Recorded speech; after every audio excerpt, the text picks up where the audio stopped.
puuke on sel suvel eriti palju ning on üllatav, kui palju ehmatust võib põhjustada üks pisike mutukas.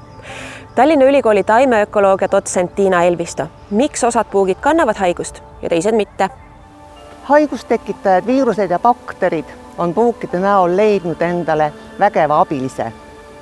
Puugid passivad kannatlikult oma sihtmärki ja viivad sihtmärki haigustekitaja. 2025. aastal läbi viidud uuringu kohaselt kannab Eestis borrelioosi 1/3 puukidest, puukentsefaliiti vähem kui 1% puukidest. See on meie õnneks, et kõik puugid haigusi ei kanna. Puukide arvukus ühes kohas sõltub sellest, kus liiguvad ja pikutavad nende peremeesloomad nagu hiired, metskitsed, rebased, koerad, kassid. Seal on puuke palju.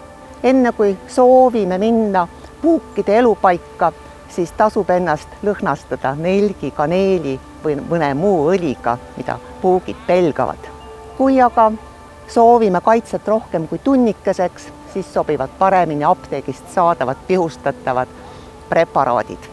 Kui aga keegi tõesti kardab kõrge rohuga kohta, siis ei pea ju sinna minema.